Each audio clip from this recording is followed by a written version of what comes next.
Shalom saudara, pada Voice of Pentecost kali ini kita akan membahas mengenai memaknai perbuatan sebagai orang percaya yang merupakan kelanjutan daripada Voice of Pentecost minggu lalu. Kita sebagai orang percaya pastinya mempercayai bahwa keselamatan yang kita terima merupakan anugerah dari karya salib Tuhan Yesus dan bukan karena perbuatan kita. Sebagaimana disampaikan Rasul Paulus pada kitab Efesus yang kedua, ayat 8-9. Namun, jika kita hanya menilai dari pernyataan tersebut, akan muncul pertanyaan. Apakah perbuatan-perbuatan yang kita lakukan sebagai orang percaya tidak memiliki arti sama sekali?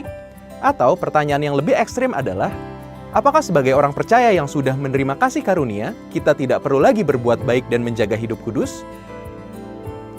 Padahal, di sisi lain, Yakobus di dalam suratnya menulis bahwa iman tanpa perbuatan adalah mati.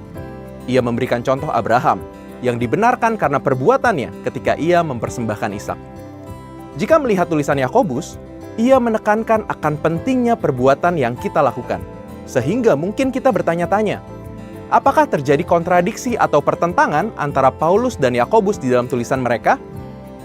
Yohanes dalam tulisan-tulisannya memberikan kepada kita pemahaman yang bukan saja memberikan kejelasan bahwa tidak ada kontradiksi antara Paulus dengan Yakobus, tetapi juga betapa perbuatan-perbuatan kita sebagai orang percaya memiliki arti yang sangat penting. John Christopher Thomas, seorang profesor perjanjian baru dari Pentecostal Theological Seminary, dalam tulisannya menyampaikan setidaknya ada 4 hal yang dapat kita renungkan dan pelajari dari tulisan Yohanes terkait memaknai perbuatan kita sebagai orang percaya. Pertama, perbuatan mengungkapkan asal-usul atau garis keturunan seseorang. Ada peribahasa dalam bahasa Indonesia yang sering kita dengar, yaitu buah jatuh tidak jauh dari pohonnya. Peribahasa ini memiliki arti bahwa seorang anak biasanya akan meniru sifat, tingkah laku, dan kebiasaan orang tua. Kita percaya bahwa saat kita ditebus dan menerima Yesus sebagai juru selamat, kita menjadi anak-anak Allah. Rasul Yohanes di dalam 1 Yohanes 3 ayat 7-10 menekankan bahwa perbuatan seseorang dihasilkan secara alami karena asal-usul seseorang. Sama seperti buah dihasilkan oleh pokok anggur sejati. Sehingga, perbuatan seseorang akan menunjukkan apakah ia anak Allah atau anak iblis. Jadi seharusnya, saat kita berkata kita adalah anak Allah, seharusnya perbuatan-perbuatan kita sesuai dengan Bapa kita, yaitu Roh Allah. Dan tingkah laku kita lah yang menjadi bukti bahwa kita memang adalah anak Allah. Kedua, perbuatan mengungkapkan hubungan seseorang dengan Tuhan atau setan. Seperti halnya asal-usul, perbuatan juga dapat mengungkapkan hubungan seseorang dan relasinya dengan orang lain. Saat kita berkata bahwa kita mengasihi pasangan kita, pasti kita melakukan apa yang pasangan kita sukai dan tidak melakukan apa yang pasangan kita tidak sukai, bukan? Contohnya, saat kita tahu pasangan kita menyukai bunga, pastinya kita akan sering membelikan bunga kepadanya. Seseorang bisa saja menyatakan bahwa dirinya mengasihi Tuhan Yesus, menyanyikan lagu pujian cinta kepadanya. Namun, pada akhirnya, semuanya akan tampak dari perbuatan-perbuatannya. Orang yang melakukan perbuatan yang jahat tidak mungkin mengasihi Tuhan. Sebab jika ia mengasihi Tuhan, maka ia akan melakukan yang benar dan ia akan datang kepada terang. Jadi, saat kita berkata bahwa kita mengasihi Tuhan Yesus, seharusnya kita melakukan apa yang benar dan sesuai dengan kehendak Tuhan. Ketiga, perbuatan menjadi dasar penilaian terhadap orang beriman. Melalui penglihatan Yohanes yang dituliskan pada kitab Wahyu, Tuhan Yesus memberikan evaluasi terhadap kehidupan jemaat-jemaat berdasarkan perbuatan mereka. Ketujuh jemaat yang disebutkan di dalam kitab Wahyu, semua diberikan pujian dan atau teguran berdasarkan perbuatan apa yang telah mereka lakukan. Salah satunya jemaat di Efesus, di mana Tuhan memuji ketekunan mereka dan kesabaran mereka menanggung penderitaan karena nama Yesus. Namun, jemaat di Efesus juga mendapat teguran karena mereka meninggalkan kasih mereka yang mula-mula. Ini menunjukkan bahwa perbuatan seseorang dan hubungan seseorang dengan Yesus adalah dasar penilaian yang diukurkan kepada setiap orang percaya. Keempat, perbuatan mempunyai nilai yang kekal. Rasul Yohanes dalam kitab Wahyu menuliskan bahwa segala perbuatan baik yang dilakukan oleh orang saleh akan terus mengikuti mereka sekalipun mereka telah meninggal. Kita melihat Bagaimana Roh Kudus menghormati dan menggunakan kesaksian perbuatan orang-orang percaya, sekalipun mereka telah meninggal. Setelah kita mendengarkan keempat makna perbuatan bagi orang percaya, maka jelas bagi kita bahwa perbuatan yang dilakukan orang percaya memiliki makna yang sangat penting. Memang setiap kita diselamatkan karena kasih karunia oleh iman dalam Tuhan Yesus Kristus. Namun, itu bukan berarti perbuatan kita tidak memiliki arti apapun dalam kehidupan kita. Mengesampingkan atau menyepelekan perbuatan kita sebagai orang percaya adalah sebuah kesalahpahaman yang tragis. Perbuatan-perbuatan orang percaya bukanlah sebuah bentuk legalisme. Perbuatan mencerminkan identitas orang percaya. Untuk penjelasan lebih lengkapnya dari tim teologi kami, silakan buka link yang ada di atas atau scan QR Code yang tersedia. Tuhan Yesus memberkati.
Kami datang Tuhan membawa korban pujian kami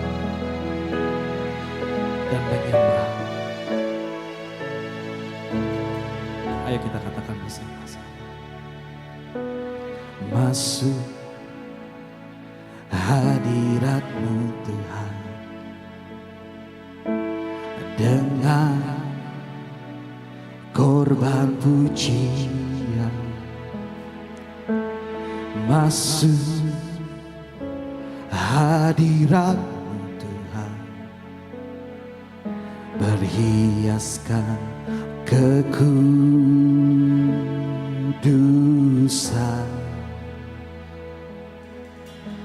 di hadapan hadirat-Mu Tuhan. Ku rasakan kedamaian di hadapan hadirat-Mu Tuhan. Ku nampak keagungan. Katakan Yesus, Yesus, ku sembahkan, sujud di hadapan. Keinginan dalam hidupku hanya untuk menyembah-Mu.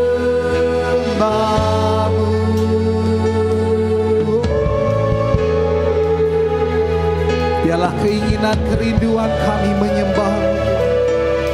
Ayo Bapak Ibu Saudara, katakan masuk hadirat-Mu. Masuk hadirat-Mu Tuhan dengan korban pujian. Masuk hadirat-Mu Tuhan, berhiaskan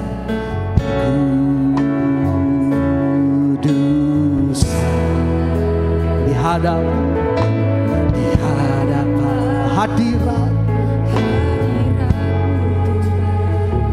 Ku rasakan kedamaian di hadapan hadirat.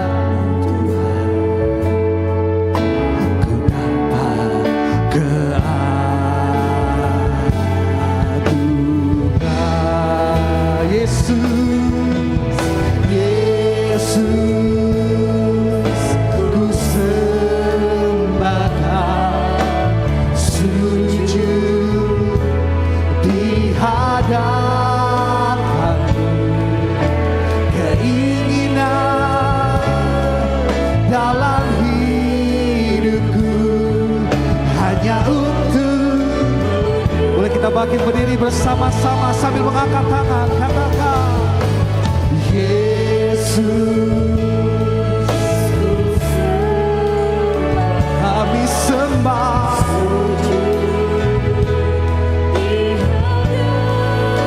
Keinginan,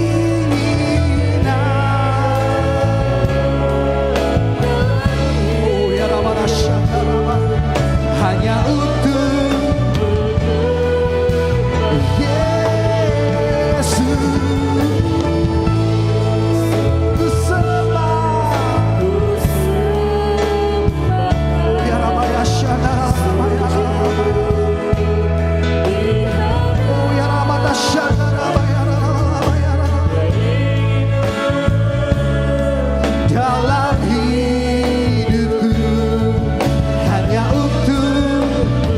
Sekali lagi kita sembah Tuhan.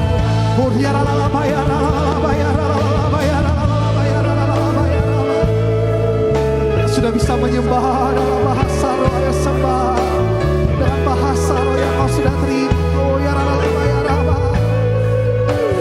Yang menggunakan karunia dalam bahasa roh, ayo sembah Dia. Sembah dengan kata-kata, sembah dengan doa, sembah dengan pujian, sembah. Oh ya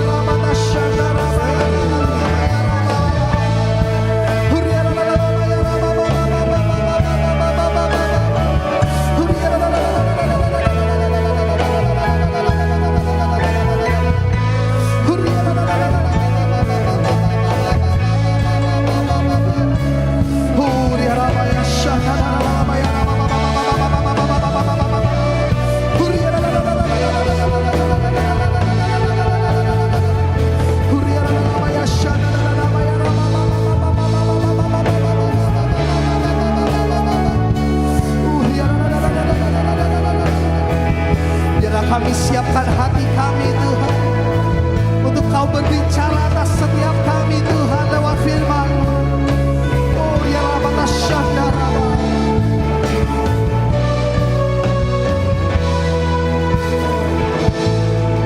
Yesus, Yesus, ku sembahkan. Saya mengundang Bapak Pendeta Paulus sujud di hadapan-Mu, keinginan dalam hidupku hanya untuk menyembah-Mu.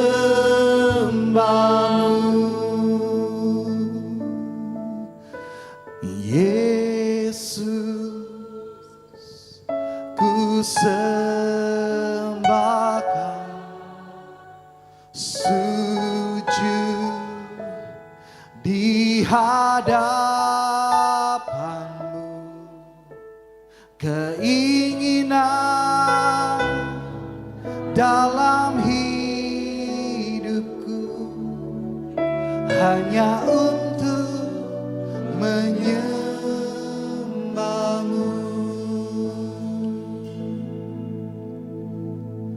Oh ya Rabadash.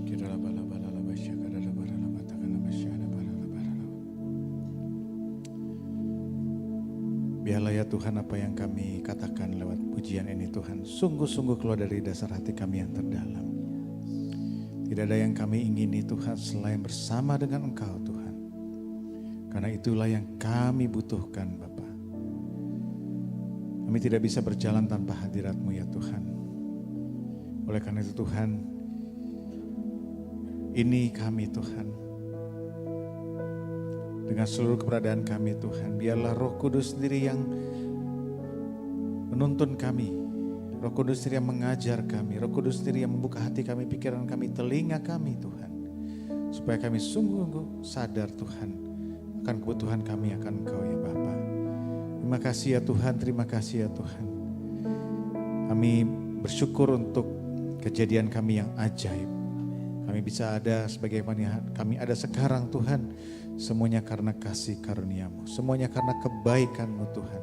Itulah alasan kenapa kami memuji menyembah Engkau Tuhan. Sebagai ucapan syukur, terima kasih kami kepada Engkau ya Tuhan. Terima kasih ya Bapa, terima kasih, terima kasih, terima kasih Tuhan. Tuhan sebentar kami mau duduk diam di bawah kaki salib-Mu Tuhan untuk mendengarkan firman-Mu yang kami tahu sangat kami butuhkan. Kami tahu Tuhan, tanpa firman-Mu Tuhan kami tidak dapat berjalan Tuhan. Oleh karena itu Tuhan biarlah buka hati kami, pikiran kami, telinga kami Tuhan. Supaya kami diubahkan Tuhan. Kami tahu apa yang menjadi kehendak-Mu ya Bapa. Urapi juga hamba-Mu Tuhan supaya hanya kehendak-Mu, pikiran-Mu Tuhan yang disampaikan. Terima kasih ya Tuhan. Kami siap dengarkan firman-Mu, sama-sama katakan amin, amin, amin, amin. Haleluya, haleluya. Silakan duduk Bapak Ibu, puji Tuhan. Shalom. Senang sekali bisa hadir di ibadah yang kedua ini. Terima kasih Ibu Gembala dan tentunya seluruh staf pengembalaan, pelayan jemaat, jemaat Tuhan di tempat ini. Apa kabarnya? Luar biasa, puji Tuhan. Kita ini orang Kristen memang selalu begitu ya. Apapun kondisinya kita selalu luar biasa karena kita dalam Yesus. Amin. Haleluya. Nama saya Paul Tuanakota. Jangan kaget kalau ada nama marga Ambon di belakang nama saya ya. Karena walaupun papa saya Ambon asli saudara ya. Kulit hitam, rambutnya keriting. Mama saya orang Cina Bangka saudara ya. Oh gitu kan, menjelaskan banyak hal ya. Saya tinggal di Jakarta Selatan, jadi sebenarnya nggak jauh ke sini saudara ya. Punya 1 istri, 3 anak, 1 cucu ya. Sudah punya cucu saya saudara ya. Tapi percayakan oleh Tuhan 1 bayi lagi saudara ya. Untuk kami rawat dan Itu saja saudara ya, saya dari gereja yang sama dengan saudara, satu keluarga besar GBI Gatot Subroto, saya di Layan 1F, gereja di Jalan Gajah Mada namanya GBI Light of the City. Salam kenal buat kita semua. Saya rasanya istri saya saudara lebih kenal duluan ya, Ibu Tamara Geraldine ya. Jadi udah pernah kesini juga bulan lalu kayaknya ya, kira-kira ya. Salam dari istri saya yang saat ini sedang melayani di Pluit, saudara. Ya, jadi itu saja. Kita akan masuk dalam firman Tuhan. Nah, saudara, tema hari ini adalah menjadi murid. Oleh karena itu kita harus tahu apa sih sebenarnya jati diri seorang murid itu seperti apa, ya. Nah, saya mulai dengan satu quotes dari satu tokoh namanya John Wesley, ya, John Wesley. John Wesley ini, saudara, menarik sekali. John Wesley ini, dia aslinya adalah orang yang sangat miskin, dia tidak punya bapak, ya, ibunya single parent, anak papanya sudah meninggal, kerja sekaligus harus membiayai dan menyekolahkan. Zaman dulu ya, saudara, sekolah itu beda dengan sekarang, ya, harus dilakukan oleh orang tua juga gitu kan, kadang-kadang belum tentu ada sekolah yang proper gitu kan, saudara. Nah, John Wesley dengan adiknya Charles Wesley itu kemudian jadi dua hamba Tuhan yang begitu luar biasa, ya. Charles Wesley ini adalah penulis banyak himne, ya. Kalau saudara mungkin pernah ikut gereja Katolik atau gereja GKI gitu ya, itu banyak himne atau kidung jemaat. Nah, itu banyak sekali yang dibuat oleh Charles Wesley. Sementara kakaknya John Wesley, saudara, adalah seorang hamba Tuhan yang luar biasa yang kemudian akhirnya mendirikan satu denominasi namanya Metodis. Ya, kalau saudara tahu gereja Metodis, ya, nah ini bapak gerejanya gitu ya. Nah, gereja Metodis ini sebenarnya gereja yang punya aliran itu aliran holiness, aliran kekudusan. Aliran holiness ini adalah cikal bakal dari gereja Pentakosta seperti saudara dan saya di gereja Bethel Indonesia, ya. Jadi Charles Wesley ini termasuk juga ya bapak gereja kita juga, ya. Gereja Metodis itu jadi kakak kita sebenarnya, saudara ya, secara denominasi. Nah, kenapa Charles Wesley ini luar biasa? Karena dia itu, saudara ya, dilatih sendiri oleh ibunya, ya, Susanna Wesley. Jadi ibunya ini yang memang harus kerja juga, karena zaman dahulu ya, saudara, ini tahun 17-an ya, 1703 sampai 1791, tidak seperti sekarang ya, wanita juga belum tentu punya pekerjaan yang baik ya. Kalau sekarang kan bisa jadi wanita karir dan seterusnya. Dulu tidak ya, lebih diskriminatif terhadap wanita, tapi saudara dengan kondisi seperti itu jadi hamba Tuhan yang luar biasa. Kenapa? Karena ibunya Susanna Wesley itu punya prinsip yang namanya memuridkan di dalam rumah. Jadi dia ambil waktu pulang dari gereja, pulang dari pekerjaannya tidak satu, saudara, dia bekerjanya banyak ya, supaya bisa nambah penghasilan. Dia masih pulang ngajarin Charles Wesley dan John Wesley Alkitab, saudara. Dia sendiri yang ngajarin.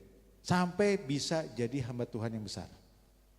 Charles Wesley ini kalau KKR luar biasa ya. Dia itu di Inggris itu termasuk radikal, saudara ya. Jadi zaman dahulu, saudara ya, Charles Wesley ini sering pergi ke bar, night club gitu kan, saudara, dan mempertobatkan orang di sana ya. Luar biasa ya. Beri kemuliaan bagi Tuhan, saudara ya. Nah, yang saya kagum dari Charles Wesley ini bukan Charles Wesley sendiri, saudara, tentunya kita kagum dengan dia, tapi tadi, saudara, sosok ibunya ya, yang begitu luar biasa, takut akan Tuhan, saudara, dan punya target anaknya harus jadi orang yang takut akan Tuhan. Tentunya dia nggak mikir anaknya akan jadi hamba Tuhan yang besar, gak, saudara? Enggak, dia hanya mikir pokoknya dia anak takut akan Tuhan, saudara. Dan karena itu, saudara, jadi seperti ini. Dia memuridkan dari rumah anaknya Charles Wesley dan John Wesley. Jadi anak-anak yang berhasil. Padahal single parent. Padahal waktu itu kondisinya, saudara ya, sangat sulit ya. Kerja itu kalau zaman dahulu ya paling apa sih kalau buat wanita zaman dahulu ya, paling bersih-bersih, nyuci gitu aja, saudara. Ya, buat orang lain tentunya ya. Tapi ya itu berhasil, saudara. Nah, kemudian setelah jadi orang yang sukses, saudara, John Wesley ini, saudara, banyak sekali mengajar, bukunya sampai sekarang masih bisa kita baca. Tapi ada satu hal yang dia katakan, yang saya quote di sini ya. Dia bilang begini saudara, the church, gereja itu tidak bicara organisasi, gereja tidak bicara gedung saudara, ini gereja bicara kita semua ya saudara ya, kumpulan orang percaya. Itu tidak mengubah dunia, hanya membuat para petobat-petobat atau para pengikut saja. Tapi karena membuat yang namanya murid. Dia bisa ngomong gini karena dia sendiri saudara mengubah dunia karena dia jadi murid. Dimuridkan oleh ibunya Susana Wesley saudara. Nah oleh karena itu saudara kita belajar mulai dari sini saudara ya. Bahwa ternyata sebenarnya panggilan bagi orang Kristen itu bukan untuk sekedar jadi pengikut. Tidak sekedar jadi punya label orang Kristen. Bahkan saudara tidak sekedar jadi punya label rajin ke gereja. Ya, tapi benar-benar harus jadi murid saudara. Harus jadi murid. Kenapa? Karena Alkitab sendiri yang ngomong saudara. Yuk kita buka ayat berikutnya saudara, slide berikutnya Matius 28 ayat 19 sampai 20, ayat yang begitu terkenal sekali. Kita baca sama-sama saudara ya, tapi saudara perhatikan sungguh-sungguh kata-katanya. 3, 2, 1. Karena itu pergilah, jadikanlah semua bangsa muridku dan baptislah mereka dalam nama Bapa dan Anak dan Roh Kudus. Dan ajarlah mereka melakukan segala sesuatu yang telah kuperintahkan kepadamu. Dan ketahuilah, aku menyertai kamu senantiasa sampai pada akhir zaman, saudara. Nah, amanat agung ini, saudara, disampaikan oleh Yesus sendiri kepada murid-muridnya dan kemudian jadi amanat agung buat kita semua sampai sekarang. Bahkan sampai Yesus datang kembali, akan selalu sama amanat agung ini. Dan kata-kata yang pertama dikatakan apa, saudara? Pergilah, jadikanlah semua bangsa murid. Tidak dikatakan jadikan semua bangsa orang Kristen, tidak. Tidak dikatakan jadikan semua bangsa bertobat, tidak saudara. Dua hal itu yang tadi penting saudara, tapi esensinya bukan itu saudara. Dikatakan apa saudara? Jadikanlah semua bangsa murid saudara. Murid itu tugasnya apa sih? Nah, ya, belajar saudara. Belajar. Jadi ternyata saudara, jadi orang Kristen itu tidak sekedar percaya kepada Yesus saja dan selesai. Tidak saudara. Jadi orang Kristen itu punya kehidupan untuk selalu belajar. Itulah esensi menjadi murid. Kadang-kadang kita ini berpikir ya, oh kita perlu memperluas kerajaan Allah, beritakan Injil dan seterusnya. Dan yang kita pikirkan adalah yang penting orang percaya Yesus. Betul saudara, itu adalah langkah awal yang paling penting. Tapi setelah itu saudara harus ada follow up-nya saudara. Yaitu menjadikan orang itu benar-benar ngerti apa yang menjadi hal yang penting dalam kehidupan dia saudara. Ya. Nah jadi orang Kristen itu tidak sekedar percaya Yesus itu adalah Tuhan saudara. Tapi kita tahu banyak sekali di dalam kekristenan itu yang menjadi penuntun dalam kehidupan kita saudara. Ya, bahkan saudara, kalau kita renungkan dengan sungguh-sungguh, semua yang kita kerjakan sebagai orang Kristen, termasuk datang ke gereja hari ini, saudara. Kenapa sih kita datang ke gereja? Kenapa kita memuji menyembah Tuhan? Kenapa lagunya seperti itu? Ya, kenapa kita dengarkan firman? Kenapa kita di rumah punya perilaku yang khusus dan seterusnya? Itu semua kita ketahui dari firman. Tidak datang begitu saja. Bukan dari tradisi saja, bukan saudara.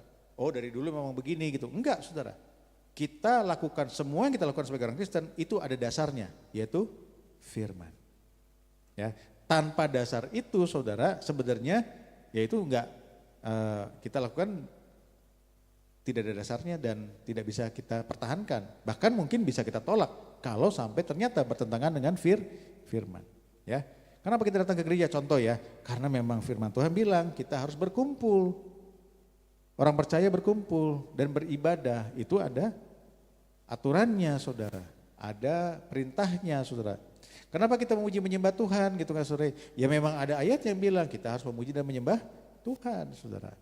Ya, kenapa kita berdoa? Memang ada ayatnya saudara ya. Kenapa kita berbuat baik? Ya memang itu suruhannya saudara. Jadi yang kita lakukan semua ini saudara tidak muncul begitu saja. Itu berasal dari sebuah kebenaran, yaitu firman Tuhan. Ya. Jadi jangan berpikir, misalnya contoh ya, saudara tiba-tiba mengampuni orang lain gitu kan, itu saudara tiba-tiba dapat ide begitu saja. Enggak saudara, saudara pasti pernah dengar ada pengajaran yang bilang ampuni misalnya, atau mengasihi, atau apapun itu saudara. Ya. Oleh karena itu saudara, penting untuk kita ketahui menjadi murid itu adalah esensi menjadi orang Kristen. Ya, jadi kalau ditanya, jadi orang Kristen itu apa? Saudara nggak bisa bilang, oh ya datang ke gereja, gitu kan, baca Alkitab, berdoa. Enggak saudara. Esensinya adalah belajar firman dan melakukannya, saudara. Itu sebenarnya. Ya, itulah yang sebenarnya Yesus lakukan. Kalau dipikir-pikir, Yesus datang ke dunia, ya, dan dia melayani selama 3,5 tahun, saudara. Maka selama 3,5 tahun itu, saudara, dia mengajar, saudara. Tentunya dia juga melayani dengan menyembuhkan, misalnya ya, mengusir setan. Tapi yang paling banyak yang dicatat oleh Alkitab adalah dia mengajar. Coba kita lihat next slide ya. Ada sebuah statistik fakta Alkitab yang menarik. Di Alkitab saudara ya, kalau kita cari di search gitu ya, kata Kristen itu hanya akan keluar dalam 6 ayat. Tapi kata mengajar di dalam kitab Injil yang dilakukan oleh Yesus, sekali lagi saudara, Yesus selalu disebutnya melakukan 3 hal ya. Menyembuhkan, mengusir setan dan mengajar saudara ya. Kata mengajar itu yang paling banyak, 73 kali saudara. Tapi perhatikan saudara, di seluruh Alkitab kata murid ada berapa? 316. Dibanding kata Kristen saudara yang cuma 6. Dalam Alkitab itu jelas sekali di Perjanjian Baru, identitas yang diberikan kepada pengikut Kristus adalah murid. Murid, disciples, saudara. Ya. Dan itulah yang Yesus kerjakan, saudara. Sebenarnya kan Yesus bisa aja menyelamatkan manusia dengan dia datang dan langsung disalib. Bisa enggak, saudara? Bisa ya? Datang langsung disalib, bisa enggak? Bisa aja kan? Tapi enggak, yang dilakukan apa? Dia ngajar dulu, saudara. Mempersiapkan murid dulu. Dan ketika sudah siap, ya, dia akan kembali ke surga, dia memberikan amanat agung itu. Jadikanlah semua bangsa murid lagi, saudara. Jadi murid yang dia sudah ajar harus memuridkan lagi. Dan memuridkan lagi. Dan kita juga sama. Saudara, di sini ada gereja GBI Pondok Gede, ya. Sekarang gembalanya Ibu Rahel. Nah sekarang saudara kalau kita pikir-pikir, ya, gereja ini tidak muncul begitu saja. Pasti ada orang yang bayar harga, terutama Ibu Gembala. Tapi sebelumnya ada siapa? Ada orang-orang sebelumnya, ya. Mungkin kalau diurutin gitu ya, ada gembalanya Ibu Rahel. Gembala Ibu Rahel ada siapa lagi? Gembalanya lagi, pendetanya lagi. Yang semuanya adalah orang-orang yang taat untuk memuridkan, saudara. Dan itu kalau kita tarik ya, gereja di Pondok Gede ini, asal muasalnya adalah gereja yang ada di Yerusalem 2000 tahun yang lalu. Dari 12 murid itu, saudara. Karena mereka taat memuridkan, makanya ada gereja di Pondok Gede ini. Amin, saudara. Jadi sebenarnya kita berhutang kepada orang-orang sebelum kita yang mau memuridkan kita, saudara. Di sini ada yang jadi Kristen tiba-tiba gitu. Maksudnya gini, saudara lagi tidur tiba-tiba bangun jadi Kristen gitu, ada? Ada gitu saudara. Ya.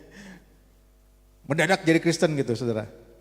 Enggak mungkin saudara. Saudara pasti punya proses. Ada orang yang doakan saudara, ada mungkin juga lahir Kristen jadi keluarga saudara, orang tua saudara yang membuat saudara jadi Kristen dan seterusnya. Tidak ada seorang pun di antara kita yang jadi Kristen begitu saja.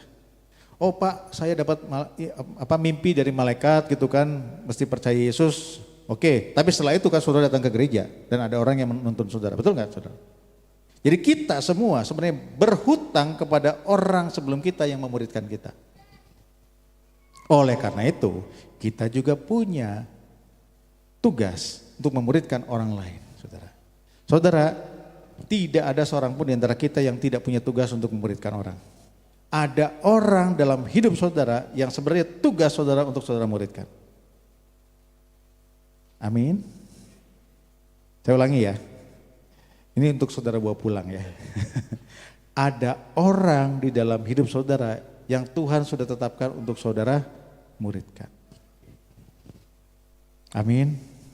Karena kita semua harus jadi murid dan memuridkan. Tidak ada satu di antara kita yang nganggur gitu, nggak punya tugas, nggak ada saudara. Kita semua pasti.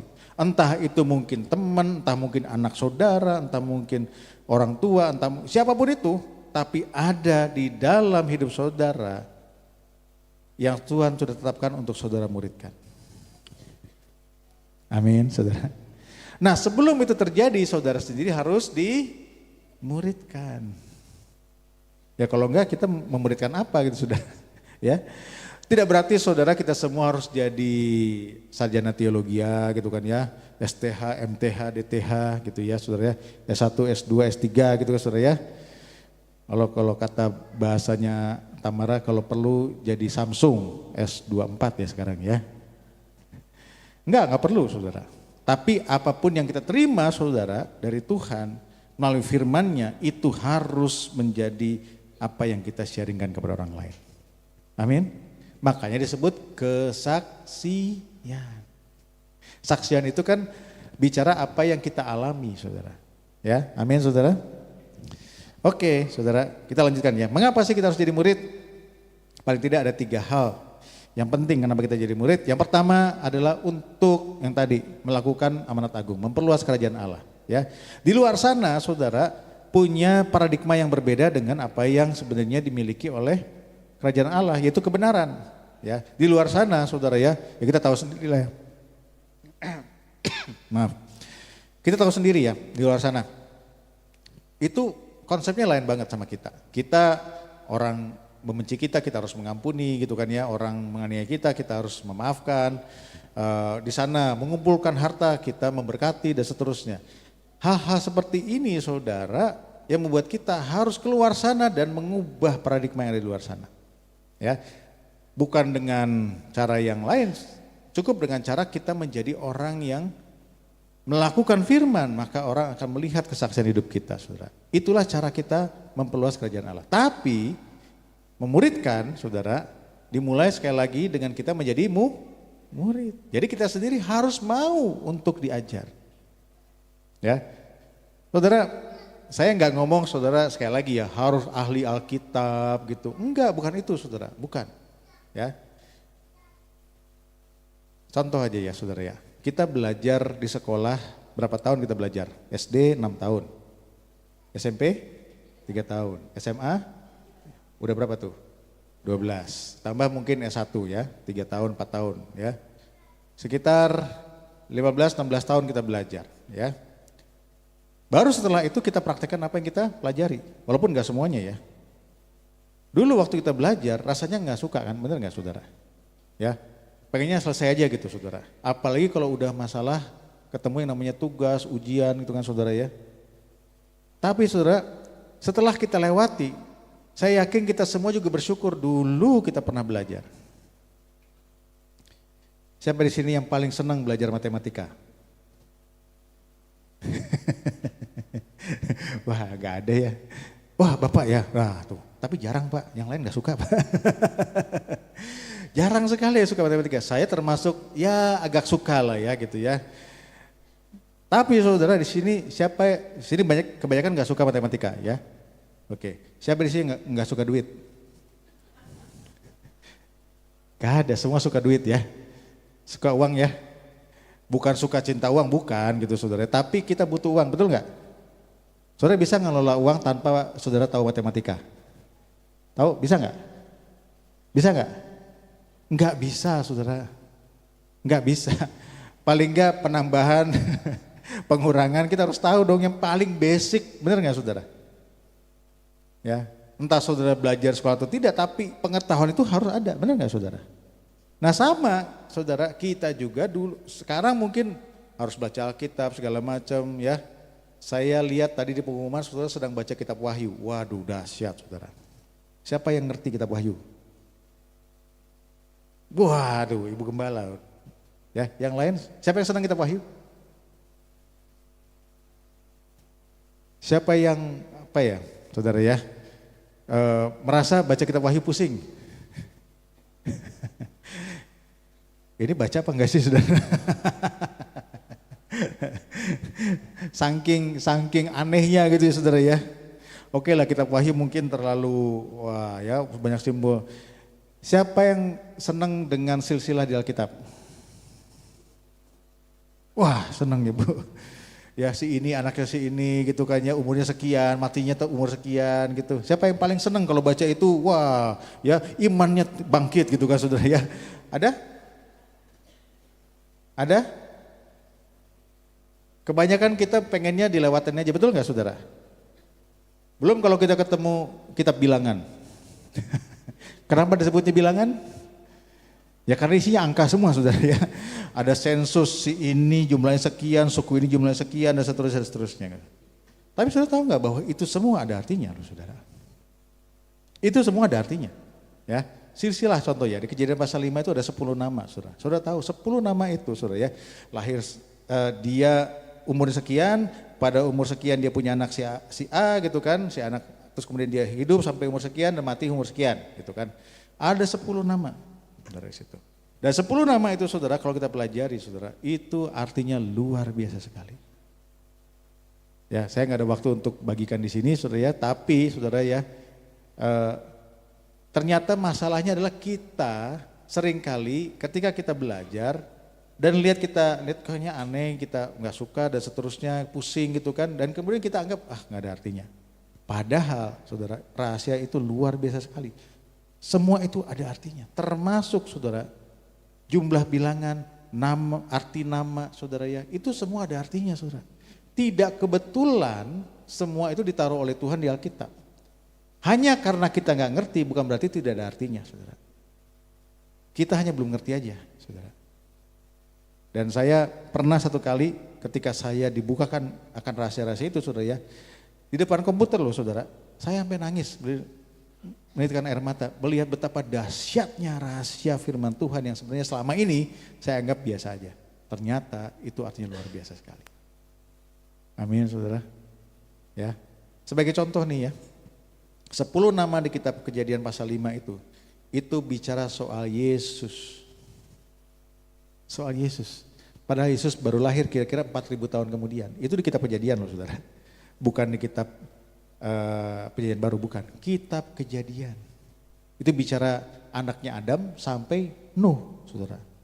Tapi ternyata itu semua bicara soal Yesus. Makanya nggak salah Yohanes 1 ayat 1 bilang pada mulanya adalah firman. Ya, dan firman itu adalah Allah dan firman itu bersama-sama dengan Allah. Ayat 14 dikatakan firman itu menjadi manusia dan ia diam dan tinggal di antara kita. Penuh kasih karunia dan kebenaran.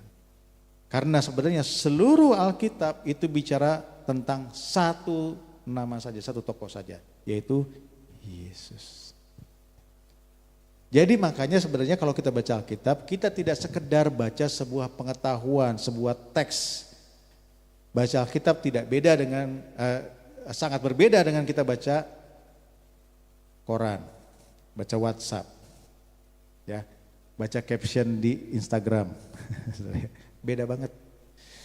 Baca Alkitab itu kita sedang berinteraksi dengan Yesus. Di dalam Wahyu pasal 19 ada catatan ketika Yesus datang kembali. Ya, nanti saudara baca ya. Dan ketika Yesus datang kembali dia dikasih titel. Titelnya adalah Firman Allah.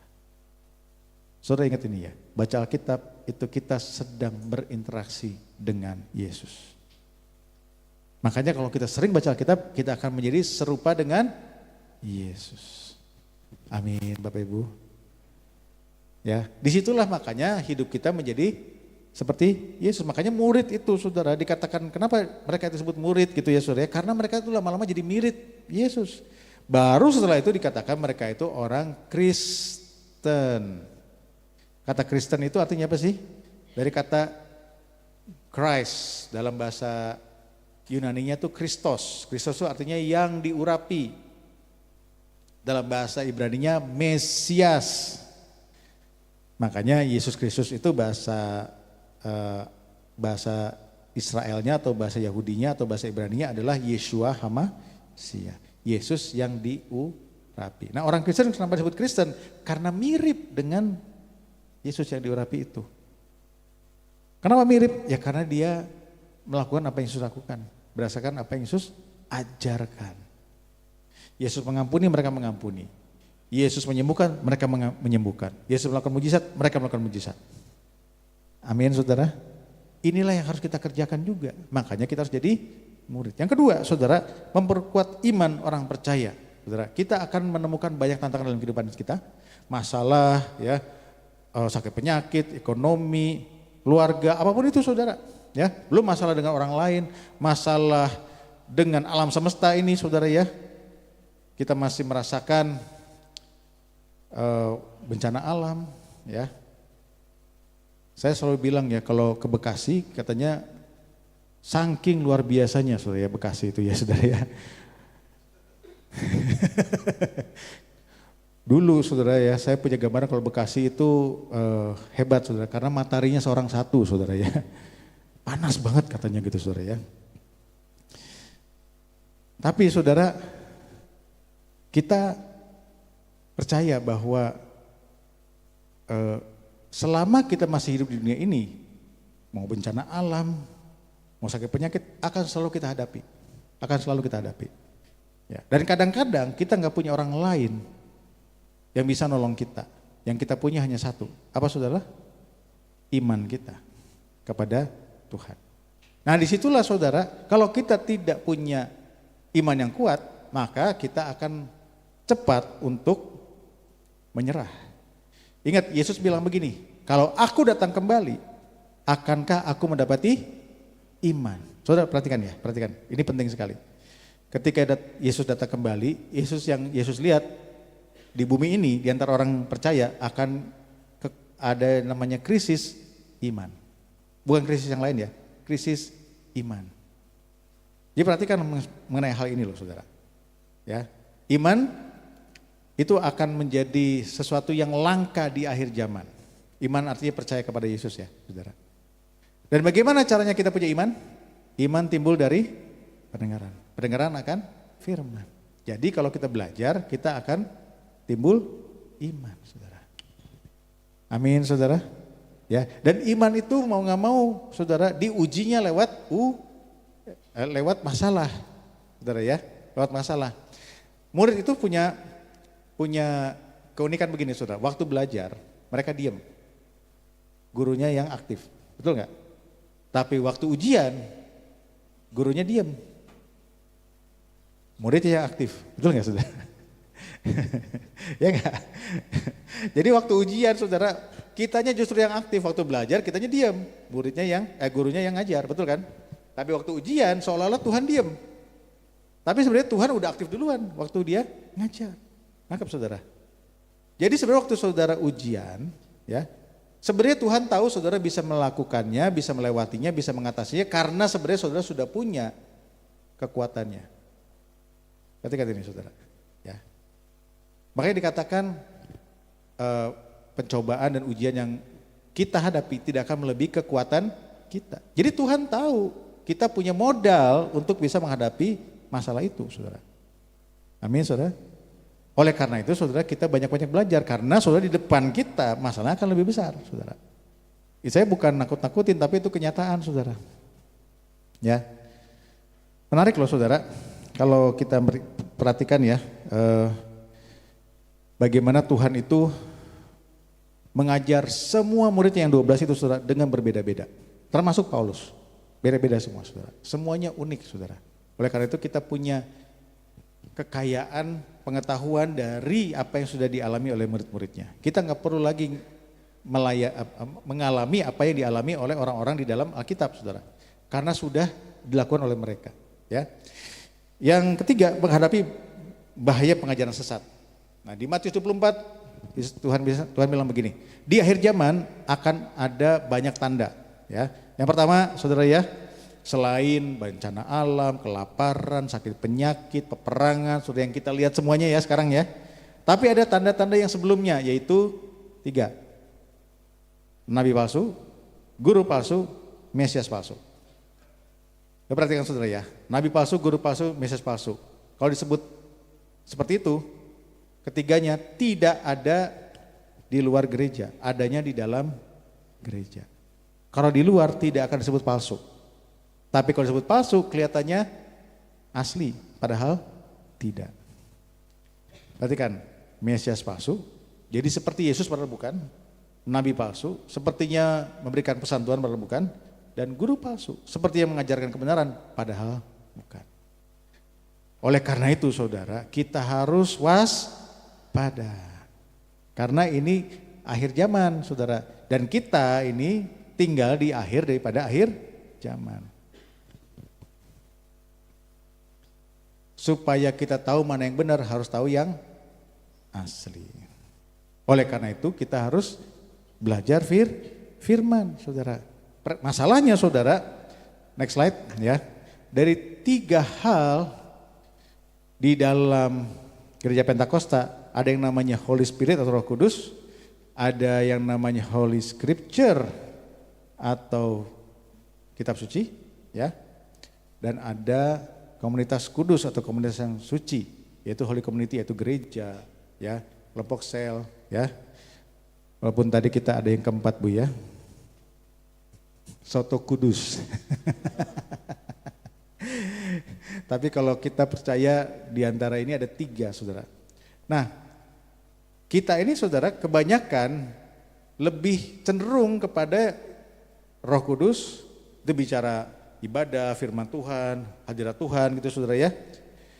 Dan Holy Community bicara soal kita ngumpul-ngumpul sama teman sesama gitu. Jarang diantara kita, terutama gereja Pentakosta, yang lebih mengarah kepada yang namanya pengajaran saudara. Dari sebuah studi ya, dari statistik yang kami dapatkan dari gereja pusat, dari GBI Gatot Subroto saudara ya. Seluruh jemaat Gatot Subroto, GBI Gatot Subroto, seluruh Indonesia, bahkan sampai luar negeri, itu yang sudah lulus KOM, sudah tahu KOM? Tahu ya? Kalau yang belum tahu, KOM itu adalah sekolah Alkitab di gereja kita, ya. Bukan sekolah Alkitab kayak di STT, bukan ya. Tapi lebih kepada kayak katekisasi kalau di gereja lain. Itu hanya 30% saudara. Hanya 30%, sepertiga saja saudara. Yang benar-benar pengen belajar, saudara. Padahal saudara, tadi itu saudara, ada bahaya kalau kita tidak mau masuk untuk belajar lebih lagi dan menjadi murid saudara. Ya memang penting untuk kita ada dalam hadirat Tuhan, penting untuk kita punya komunitas yang kudus, ya seperti di KUL misalnya, tapi penting juga untuk kita rajin belajar Alkitab, baca Alkitab. Ya sekali lagi bukan untuk saudara jadi ahli Alkitab, bukan, tapi supaya saudara sendiri kuat di dalam menghadapi apapun dalam hidup saudara. Jadi bukan buat supaya saudara punya prestasi. Wah, sudah selesai baca Alkitab. Oh, sudah jago ngerti Alkitab. Enggak, bukan. Tapi untuk hidup saudara. Untuk saudara menghadapi masalah-masalah kehidupan saudara. Amin Bapak Ibu. Karena sekali lagi saudara, tadi itu bahaya pengajaran sesat. Iblis itu saudara, zaman sekarang tidak datang sebagai setan genderuwo gitu saudara, Dracula, pocong gitu, enggak saudara. Ya, harusnya kita anak Tuhan, apalagi orang Pentakosta yang kayak gitu-gitu kita usir langsung, amin. Amin. Saudara ketemu pocong di tengah jalan, apa yang saudara lakukan? Pocong yang pergi atau saudara yang pergi nih? Ya. Tapi saudara, mereka artinya musuh kita itu udah lebih pintar saudara. Mereka tahu zaman sekarang, zaman ada AI, zaman ada segini saudara ya. Mereka gak muncul seperti itu. Yang mereka datang dalam bentuk apa saudara? Konsep yang salah. Pengajaran yang salah saudara. Pemikiran yang salah. Karena iblis adalah bapa dari segala pendusta. Kelihatannya benar padahal tidak. Mirip-mirip saudara. Tapi padahal enggak. Ya. Nah disitulah kita harus waspada. Kita harus punya sekali lagi semangat untuk tahu apa yang namanya kebenaran. Ya. Tuhan Yesus bilang begini, And you shall know the truth, kamu akan tahu kebenaran dan kebenaran itu akan memerdekakan kita. Ya, banyak orang itu terbelenggu karena mereka tidak tahu yang namanya kebenaran. Amin, saudara. Ya, saya percaya bahwa orang Kristen yang sudah lahir baru penuh Roh Kudus tidak mungkin bisa dikuasai, apalagi dirasuki oleh setan. Tidak bisa. Tapi dipengaruhi bisa nggak? Bisa. Nah itulah masalahnya, saudara. Dipengaruhi sampai kesetanan bisa, saudara. Tapi dirasuki, saya percaya tidak. Tapi kebenaran ini yang kadang-kadang orang tidak sadari dan itu yang dimanfaatkan oleh iblis. Amin, Bapak Ibu. Ya. Kenapa sih orang nggak suka pengajaran? Karena ada 3 hal yang saya temukan. Kesalahpahaman mengenai pengajaran. Yang pertama, saudara, ya, coba kita refleksikan dengan hidup kita, ya. Ada yang bilang begini, karena merasa bahwa pengalaman rohani alias praktek lebih penting daripada teori atau pengajaran. Pernah dengar gitu enggak? Udahlah gak usah banyak belajar, yang penting prakteknya mana. Ya, waduh rajin banget ikut seminar, padahal kamu gak pernah praktek. Pernah dengar gitu enggak, saudara? Saudara, praktek yang benar berasal dari pengajaran atau teori yang benar. Ya. Praktek tanpa pengajaran, tanpa teori bisa jadi mal praktek. Ya saudara, ya kayaknya benar padahal enggak gitu saudara, tapi semangat banget gitu saudara, tapi salah gitu saudara. Kalau saudara mau pergi liburan, contoh ke Bali saudara ya, maka saudara akan membutuhkan cara untuk pergi ke Bali, betul enggak? Cara untuk pergi ke Bali bagaimana? Ya menaik pesawat dan seterusnya. Nah, pilot yang mengendarai pesawat tersebut, yang menerbangkan pesawat tersebut bisa nggak nyasar ke Bali karena apa? Karena ada yang namanya peta. Betul nggak, saudara? Nah peta itu saudara dibuat oleh orang yang tahu teorinya dan pernah pergi ke Bali. Dibuatlah petanya saudara. Tanpa peta itu, walaupun kita tahu soal Bali, kita nggak akan nyampe ke Bali saudara. Nangkap ya Bapak Ibu ya. Ini ilustrasi yang sangat sederhana, tapi ini menggambarkan saudara. Banyak orang gak suka lihat peta. Ya ngapain lihat peta? Saudara pilih mana, lihat peta Bali atau pergi ke Bali? Ya, ya saudara pasti pengennya pergi ke Bali, betul kan saudara ya? Tapi saudara kita akan gak bisa ke Bali kalau tidak ada peta Bali. Dan peta Bali dibuat oleh orang-orang yang pernah ke Bali dan punya pengalaman tentang Bali. Mungkin sampai ke Bali saudara, tapi kalau mau pergi ke misalnya kemana, ke lebih lanjut lagi ke Lombok misalnya, nggak tanpa peta, nggak bisa juga saudara. Sampai di Bali sampai gitu. Nah ini bicara soal pengalaman rohani dan pengetahuan rohani saudara. Pengalaman rohani mungkin saudara punya pengalaman yang luar biasa, tapi tanpa pengetahuan rohani ya akan berhenti di situ aja, saudara. Nggak akan berkembang lebih lanjut lagi. Tapi dengan pengetahuan rohani, pengalaman yang saudara punya akan jauh bisa lebih berkembang. Amin saudara. Mungkin begini ya, saudara pernah punya pengalaman ditolong oleh Tuhan, atau saudara setiap kali saat teduh saudara merasakan hadirat Tuhan. Tapi tanpa saudara mengembangkan diri, punya pengetahuan rohani lebih lagi, ya akan berhenti di situ aja. Nggak akan ada perkembangan. Nangkap maksud saya ya. Padahal saudara bisa jauh lebih luar biasa. Sekedar pengalaman dengan penambahan pengetahuan saudara mungkin bisa melayani, memberkati orang, bisa punya karunia-karunia yang lebih. Amin Bapak Ibu. Mau ya saudara ya? Mau? Haleluya. Ya, yang kedua saudara, ada yang bilang begini, doktrin itu sumber perpecahan. Karena ya kita tahu sendiri ya, sekarang ini kan suka banyak perdebatan, betul ya saudara ya? Apalagi di media sosial, waduh itu medan peperangan itu saudara ya. Peperangan doktrin, peperangan pendapat gitu ya. Yang satu bilang ini, yang satu bilang itu. Yang teolog ini mengkritik teolog yang ini gitu kan. Jadi kita kadang-kadang wah ini para ahli Taurat dan orang Farisi pada berantem gitu kan saudara ya. Nah kadang-kadang kita lupa bahwa yang namanya pengajaran itu pun ada prioritasnya. Ya saya kasih sebuah ilustrasi.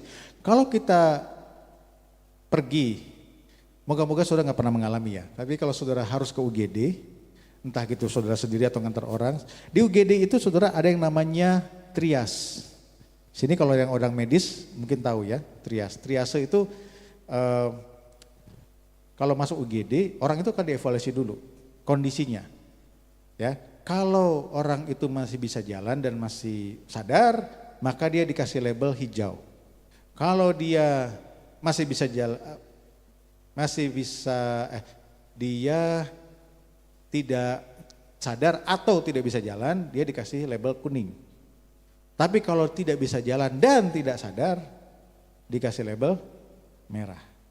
Makanya kadang-kadang di lantai UGD itu ada garis-garis warna hijau, kuning, merah. Ada lagi yang hitam. Hitam itu kalau datang sudah tidak ada nyawanya. Betul saudara, ada. Dia langsung aja ke kamar jenazah gitu saudara ya. Tapi itu saudara, hijau, kuning, merah. Nah secara pengajaran juga sama. Ada yang hijau, artinya, coba kita next slide ya. Saya mulai dari yang merah dulu deh. Ada yang merah, itu doktrin yang paling fondasi, yang paling kritis, pengajaran yang paling kritis. Yang tidak boleh berbeda karena memengaruhi keselamatan kita, keselamatan saudara dan saya. Contoh.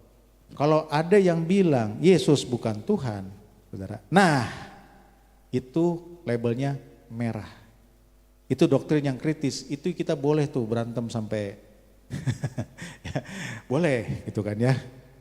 Dalam artian bukan berantem gebuk-gebukan, bukan. Maksudnya kita mempertahankan iman kita, pokoknya nggak bisa. Saya beda sama kamu, ya. Saya nggak terima gitu kan. Itu bisa. Itu nggak apa-apa, ya. Tapi ada yang kuning dan ada yang hijau. Yang kuning itu adalah doktrin yang sifatnya membedakan kita dengan gereja lain. Misalnya, saudara ya, perbedaan cara baptisan. Kita dan gereja lain beda kan? Ada yang berbeda kan? Tapi itu pengaruh keselamatan enggak? Enggak. Sama-sama percaya Yesus enggak? Sama. Cuma beda cara baptis. Ada yang percaya bahasa roh, ada yang tidak. Ya enggak masalah. Sama-sama percaya Yesus. Jangan saudara kemudian membuat itu jadi warna merah dengan berkata, oh gereja itu enggak ada Roh Kudusnya. Wah itu enggak saudara, enggak, itu masih di kuning, itu enggak sampai merah saudara. Nangkep ya? Apalagi jangan kita ribut gara-gara yang hijau. Hijau itu apa? Yang satu tepuk tangan, satu enggak gitu. Saudara ya. Gereja itu enggak tepuk tangan, gereja kita tepuk tangan. Enggak, udahlah saudara ya, itu enggak usah diperdebatkan. Amin Bapak Ibu. Jadi yang namanya perpecahan itu akan jadi perpecahan kalau kita bikin yang kuning dan yang hijau itu jadi masalah. Ngerti ya Bapak Ibu ya? Yang boleh kita permasalahkan itu yang merah saudara. Dan tahu dari mana yang merah? Saudara mungkin pernah dengar yang namanya pengakuan iman rasuli ya. Pengakuan iman rasuli itu saudara, kalau saudara nggak tahu saudara baca aja, itu adalah pengakuan iman yang diakui semua gereja, nggak peduli sinodenya apa, nggak peduli dari aliran mana, tapi pasti sama pengakuan iman rasulinya. Itu pertama bicara Tritunggal, Allah Bapa, Allah Anak, Allah Roh Kudus, bicara Yesus Kristus adalah Tuhan, Dia yang mati bagi kita, dan bicara soal Roh Kudus, bicara soal Yesus akan datang kembali. Udah itu aja, saudara. Itu semua sama, saudara. Perkara cara datangnya bagaimana, nah itu beda-beda. Tapi fakta bahwa Yesus akan datang kembali, itu semua gereja mengakuinya. Amin Bapak Ibu. Ya, nah itu yang nggak boleh berbeda, saudara. Tapi yang lainnya, saudara, kita masih bisa berlapang dada. Dengan saudara-saudara kita dari sinode yang lain, kita sebenarnya satu keluarga. Nanti di surga nggak ada coupling GBI gitu, saudara ya. Coupling GKI gitu kan, coupling HKBP nggak ada, saudara. Hanya ada satu keluarga kerajaan Allah. Amin, saudara. Haleluya. Dan yang ketiga, saudara, ada yang bilang gini, yang penting hati kita tulus. Ya, nggak usah terlalu banyak teori, yang penting hati, saudara. Ingat Yesus bilang, kita harus tulus seperti merpati dan apa? Oh betul, cerdik. Soalnya dulu saya punya teman, dia kesaksian dengan semangat. Kita harus tulus seperti merpati dan licik seperti ular gitu. Saking semangatnya dia salah sebut saudara ya. Cerdik seperti ular ya. Artinya saudara tidak cukup hanya punya hati yang tulus, kita juga harus pinter. Amin. Kadang-kadang saya juga mikir gini, kalau bisa sih saudara ya, kekristenan itu nggak perlu tahu ribet ya.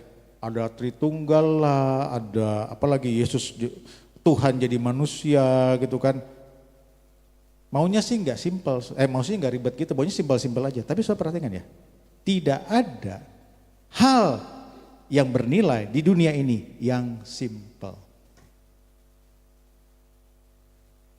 Semua yang bernilai di dunia ini pasti rumit, pasti kompleks. Kelihatannya simpel, tapi sebenarnya susah.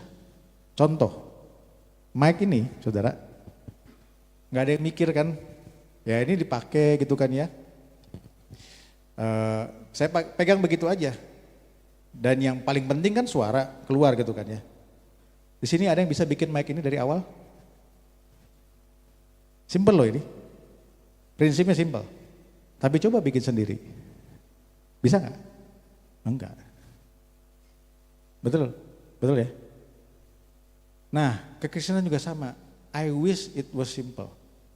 Tapi tidak ada yang simple, itu yang bernilai saudara. Tuhan kita itu kompleks. Sementara kita punya otak cuma segede bapau. Mau mengerti Tuhan. Nah, makanya Tuhan sudah sederhanakan lewat Yesus datang ke dunia ini menjadi manusia, saudara. Sudah paling simpelnya itu, saudara. Itu pun, saudara, banyak orang yang sulit, saudara, untuk bisa belajar. Padahal sebenarnya kita diberikan Roh Kudus untuk kita bisa ngerti. Sekali lagi, bukan berarti saudara jadi ahli Alkitab yang ngerti mengenai doktrin-doktrin yang besar. Enggak, saudara. Yang paling dasar aja dulu, saudara. Amin, Bapak Ibu. Mau belajar ya? Amin, saudara. Oleh karena itu, saudara, kita tutup ya. 2 Petrus 1 ayat 5-7. Kita baca sama-sama. 3, 2, 1. Justru karena itu, kamu harus dengan sungguh-sungguh berusaha untuk menambahkan kepada imanmu kebajikan. Dan kepada kebajikan pengetahuan. Kepada pengetahuan penguasaan diri. Kepada penguasaan diri ketekunan. Kepada ketekunan kesalehan. Kepada kesalehan kasih akan saudara-saudara. Dan kasih akan saudara-saudara, kasih akan semua orang. Saudara perhatikan, tidak cukup hanya punya iman. Itu modal awal iman kita, ya. Saudara. Habis iman harus apa saudara? Kebajikan. Kebaikan itu perbuatan baik. Ya. Habis itu apa saudara? Pengetahuan. Belajar, saudara. Itu pun belum cukup sebenarnya, saudara. Masih apa lagi, saudara? Penguasaan diri. Setelah kita belajar, kita tahu apa yang kita harus kerjakan, ya, apa yang boleh, apa yang tidak. Apalagi ketekunan, ya, kesalehan, kekudusan. Baru kemudian kasih akan saudara-saudara. Itu dalam bahasa aslinya Philadelphia. Dan yang terakhir, kasih yang sejati, agape. Kasih akan semua orang. Jadi perjalanan iman sebagai orang Kristen itu sebenarnya proses yang panjang, saudara. Oleh karena itu kita nggak boleh berhenti. Amin. Ya, orang dunia aja tahu ini namanya belajar itu seumur hidup, betul? Ya, apalagi orang Kristen, saudara. Nah, ada fakta Alkitab menarik, ya. Di Alkitab, terutama di kitab Amsal, ada 19 teguran terhadap orang yang malas. Ya, kebanyakan kita mikirnya soal malas kerja ya. Barang siapa yang tidak bekerja jangan makan. Bagaimana dengan malas belajar, saudara? Termasuk nggak? Termasuk kan? Ditegur juga loh, saudara. Kalau saudara malas belajar, ditegur juga. Ya, saya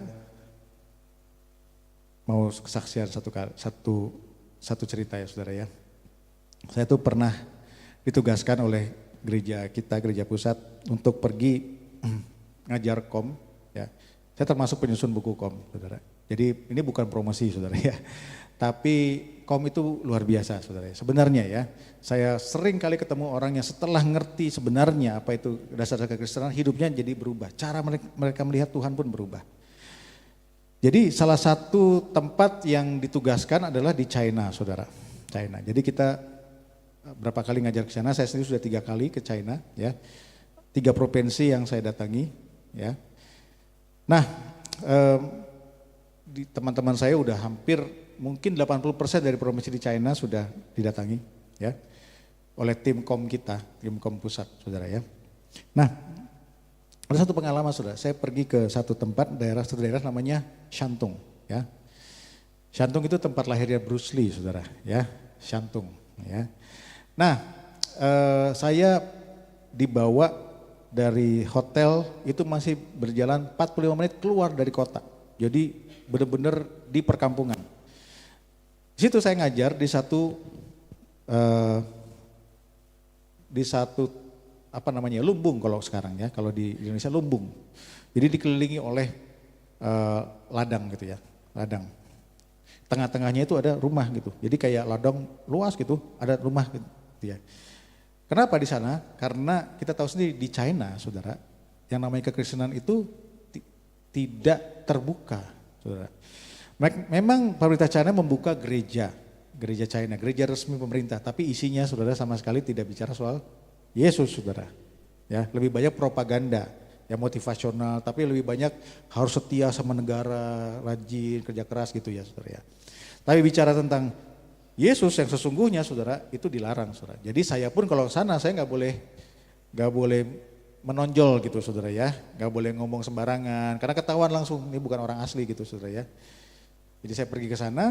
Nah yang datang ke sana itu, saudara ya, itu rata-rata dibagi jadi 2 kelompok orang. Kelompok yang pertama itu adalah anak muda. Itu saya pernah ngajar satu kelas semua isi anak muda di bawah 22 tahun. Mereka rata-rata belum menikah. Dan sudah ditargetkan akan jadi gembala-gembala, saudara. Ketua-ketua kelompok sel, ya. Karena gereja mereka nggak ada yang gede, saudara. Ya, mereka itu 20 orang di gereja, gitu. Ya kayak cool gitu, saudara. Dan benar-benar namanya di bawah tanah, nggak benar-benar di gorong-gorong gitu, bukan, saudara ya. Tapi masih tersembunyi gitu, saudara ya. Yang kedua, saudara, adalah orang yang di atas 60 tahun, ya. Itu yang sudah saya sampai waktu saya ngobrol sama mereka, by the way saya nggak bisa bahasa Mandarin, saudara ya, saya punya penerjemah. Saya ngobrol sama mereka, rata-rata mereka udah pernah dipenjara 1-2 kali gara-gara jadi orang Kristen. Dan mereka datang, saudara ya, itu ada yang naik kereta 2 hari untuk sampai di tempat kita ngajar kom. Kita ngajar kom biasanya cuma seminggu, dari pagi sampai malam, saudara ya, karena ngejar 27 pelajar itu kita kejar, saudara ya. Mereka belajar dari kira-kira jam 9 pagi sampai ya jam 6, jam 7 gitu, saudara ya. Duduk itu di bangku dengklik gitu, saudara. Nggak ada senderannya, saudara. Tapi mereka semua begitu haus dan lapar, saudara. Kenapa? Karena mereka nggak punya akses terhadap pengajaran. Internet disensor, nggak ada toko buku rohani jelas, saudara ya. Kalaupun ada buku-buku belum tentu bahasa Mandarin loh, saudara. Jadi sulit sekali buat mereka. Dan seringkali kalau saya ke sana, lebih banyak saya yang diberkati oleh kesaksian mereka. Tapi mereka tidak punya yang namanya pelajaran secara sistematis. Mereka punya pengalaman yang luar biasa, ya. Soal mujizat, orang mati bangkit itu buat mereka biasa. Tapi pengajaran mereka kurang sekali. Itu makanya mereka mengundang kita, saudara. Nah, satu kali, saudara, kita sudah selesai, saya udah mau pulang gitu, saudara. Mereka bikin kayak upacara perpisahan, minum teh gitu, saudara. Jadi ada ritualnya gitu ya. Ada satu orang gitu kan, tiba-tiba datang ke saya bawa buku yang agak tebal gitu, saudara. Terus dia pakai bahasa Mandarin tunjuk-tunjuk halaman depan ini, saudara. Terus dia ngomong sama saya nggak ngerti ngomong apa gitu kan. Kenapa nih? Saya pikir wah rupanya saya cukup tenar ya, dia minta tanda tangan gitu, saudara. Saya pikir begitu, saudara. Nggak taunya, saudara, saya panggil penerjemah saya itu, tolong dia, rupanya apa, saudara? Dia itu seorang chef, koki. Dan dia itu merasa sangat diberkati sekali. Tapi dia nggak punya duit, saudara. Dan yang dia bawa adalah buku resep. Dan dia bilang, Lause, ya, guru, tolong pilih satu aja dari makanan yang ada di buku ini, saya bikinin buat lo. Wow. Tadinya saya tersanjung minta tanda tangan, ini saya lebih lagi saudara. Saya terharu banget gitu. Rupanya saudara, mereka itu begitu menghargai saudara pengajaran yang mereka bisa dapatkan. Karena bagi mereka itu sulit sekali untuk bisa dapat itu. Amin saudara. Nah saya mau kembali ke Indonesia nih saudara. Kita ini saudara pengajaran begitu luas. Aksesnya begitu banyak saudara. Mau buku apa saudara bisa dapat. Internet, YouTube semua banyak sekali saudara. Tapi pertanyaan, kita belajar nggak? Saudara, dengan punya tujuan kita mengenal Yesus dengan lebih dalam lagi. Sehingga kita bisa jadi pelayannya, kita bisa jadi saksi, diubahkan oleh Yesus. Amin saudara. Ya, kadang-kadang saya mikir gini loh, kita berdoa supaya Indonesia ini diberkati Tuhan gitu kan saudara ya. Betul kan saudara ya? Ya, supaya ada pemulihan ekonomi saudara. Saya pernah juga, karena gereja kami punya cabang di Belanda, saya pernah tinggal 6 bulan di Belanda saudara. Gereja mau dijual itu saya lihat langsung. Bahkan mau dijual ke gereja kita. Karena kosong semua. Gereja jadi diskotik saya lihat langsung saudara. Itu daerah yang diberkati, tadinya Kristen. Setelah diberkati jadinya begitu saudara. Sementara China yang tadinya bukan Kristen, tapi sekarang kekristenan masuk saudara. Dennis Belkam kemarin waktu di Everyone bilang, kira-kira sekitar 200.000 orang per bulan itu percaya Yesus. Tapi kan dia banyak banget tuh, 2 miliar ya kalau nggak salah. 2 miliar apa 1 miliar? Ya sekitar segitulah, pokoknya banyak banget lah. Jadi masih banyak PR-nya saudara. Karena apa? Karena aniaya. Saudara nunggu dianiaya dulu baru belajar. Jadi saya mikir kadang-kadang kita doanya gimana ya? Maunya jadi seperti Belanda apa jadi seperti China? Karena kalau jadi seperti Belanda diberkati sih, tapi ya itu imannya nanti Tuhan tanya ada iman nggak? Atau seperti China? Dianiaya sih tapi imannya luar biasa. Saudara pilih yang mana? Jawab sendiri ya saudara. Ini bukan ancaman saudara, cuma pemaksaan. Mau belajar? Amin. Bilang kiri kanannya, ayo kita belajar. Mari saya undang pemain musik. Saya undang kita nyanyi lagu yang tadi ya. Ketika kita berinteraksi dengan firman, kita tidak sedang membaca sebuah teks sehingga kita nambah pengetahuan. Tapi kita sedang terhubung dengan Yesus. Amin saudara. Ketika kita memasukkan diri kita dalam firman, kita akan menjadi semakin seperti Yesus. Itulah kita akan jadi kesaksian. Itulah yang namanya menjadi murid. Ku terhubung denganmu,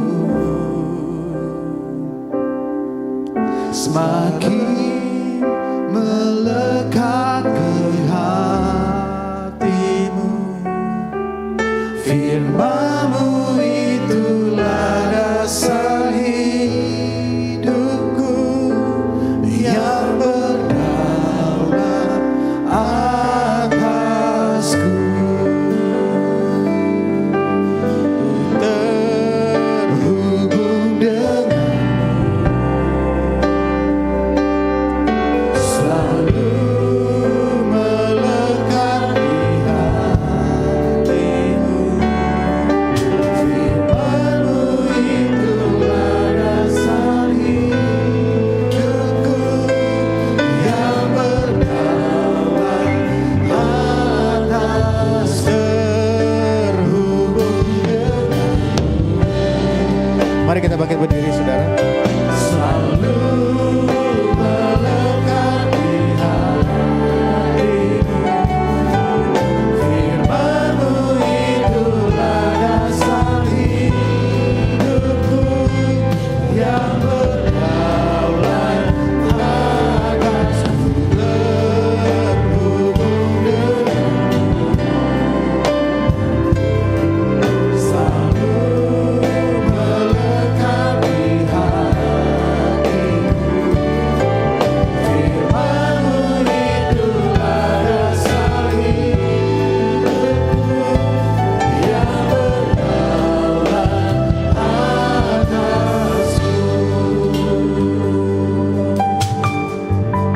Terima kasih Tuhan. Kalau siang hari ini kami boleh diingatkan, bahkan mungkin ditegur. Kalau selama ini kami tidak terlalu serius untuk menjadi murid. Kami merasa cukup puas untuk menjadi pengikut. Merasa puas untuk menjadi orang Kristen yang mungkin sudah berbuat baik, bahkan sudah melayani. Tapi kami belum menjadi murid. Tuhan, kami mau Tuhan untuk mencintai firman-Mu seperti Daud bilang, aku mencintai Taurat-Mu. Dan aku merenungkan Taurat itu siang dan malam. Tuhan berkata, mereka akan seperti pohon yang ditanam di tepi aliran air, yang tidak akan layu daunnya dan yang berbuah pada musimnya. Apa saja yang diperbuatnya berhasil. Kami mau Tuhan jadi murid-murid-Mu yang sangat mencintai firman-Mu ya Bapa. Kami tahu lewat firman-Mu kami akan dikuatkan. Lewat firman-Mu kami akan jadi pemenang atas segala hal yang ada dalam kehidupan kami. Masalah kami, akan tantangan yang kami hadapi Tuhan. Semuanya karena firman-Mu. Terima kasih ya Bapa. Terima kasih ya Tuhan. Kami berjanji untuk menjadi murid. Dalam nama Yesus Kristus sama-sama katakan amin. Amin. Tuhan Yesus memberkati.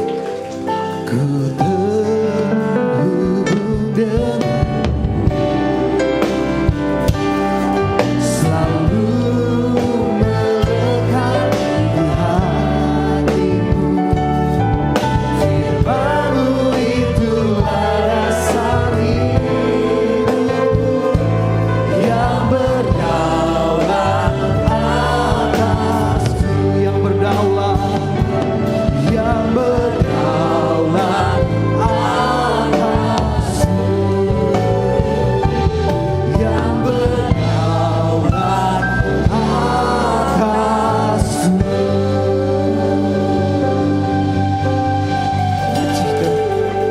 Syukur kepada Tuhan, hari ini kita dilengkapi lagi mengenai murid, sehingga kita tidak ada batas waktu untuk belajar terus terhubung dengan Tuhan melalui Roh Kudus-Nya, Holy Spirit, melalui community yang holy, yang kudus, yaitu belajar dan ikut cool.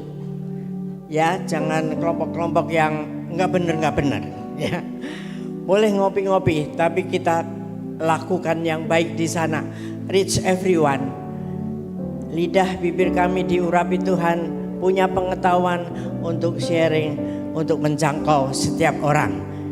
Dan akhirnya kita akan terus hidup melalui firman Tuhan. Kokoh di dalam iman sampai Tuhan datang kembali. Yang setuju katakan amin.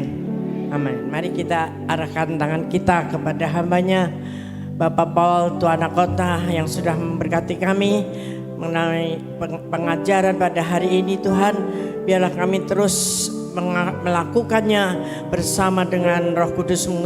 Berikan kami kekuatan, kemampuan untuk belajar terus, maju terus bersama Engkau, dan kami bersama-sama menjangkau jiwa-jiwa. Berkati istri, anak-anaknya, cucunya Tuhan, di dalam bersama-sama melayani, menyelesaikan amanat agung Tuhan hari ini sampai seterusnya, sampai Tuhan datang kembali.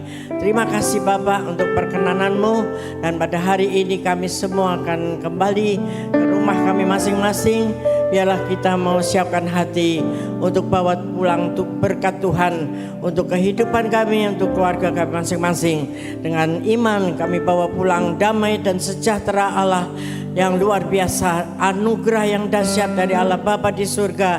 Dan teruslah berjanji makin hari makin intim dengan Tuhan melalui Roh Kudus-Nya, khususnya di Pentakosta yang ketiga ini, hari ini sampai Tuhan datang kembali. Yang percaya katakan amin. Selamat hari Minggu, Tuhan berkati. Bapak Ibu Saudara bisa bersatu sejenak mengucap syukur atas ibadah pagi siang hari ini. Tuhan Yesus memberkati.